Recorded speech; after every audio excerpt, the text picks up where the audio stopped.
કિસાન સન્માન નિધિ અને પીએમવાયજે યોજના અંતર્ગત માળિયાહાટીના ગ્રામ પંચાયતમાં કેવાયસી ફરજિયાત બાબતે બેઠક મળી હતી।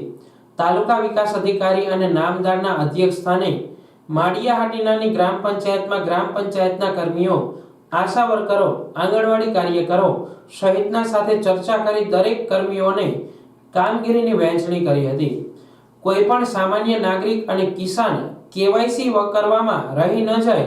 અને સરકારશ્રીની યોજનાના લાભ ના પામે તેવું ન બને તેવી સૂચના આપી કામગીરી હાથ ધરી શરૂઆત કરી હતી।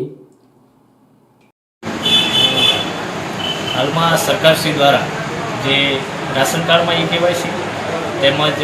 પ્રધાનમંત્રી કિસાન સન્માન નિધિ યોજના અંતર્ગત જે પણ ખેડૂતો લાભ લે છે એ તમામ ખેડૂતોનું ફાર્મર રજિસ્ટ્રેશન કરવાની જે ઝુંબેશ ચાલી રહી છે તે અંતર્ગત આજે માળિયાહાટીના તાલુકાના માળિયા ગ્રામ પંચાયત ખાતે તમામ આશા વર્કર બહેનો તેમજ આંગણવાડી બહેનો, તાલુકા પંચાયત ગ્રામ પંચાયતના સરપંચશ્રી, સદસ્યશ્રીઓ તમામ સાથે મિટિંગ કરવામાં આવેલી અને તમામને એક ટાર્ગેટ બેઝ ફાળવણી કરવામાં આવી કે માળિયા ગામના કોઈ પણ નાગરિક કે કોઈ પણ ખેડૂત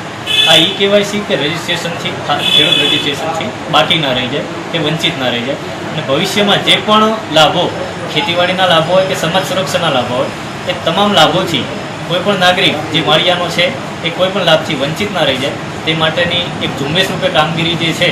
અત્યારે માળિયા ગામમાં શરૂ કરવામાં આવી છે અને તમામ નાગરિકોના કેવાયસી થઈ જાય અને ખેડૂત રજિસ્ટ્રેશન થઈ જાય એ માટેનો તમામને ટાર્ગેટ બેઝ ફાળવણી પણ કરવામાં આવી છે।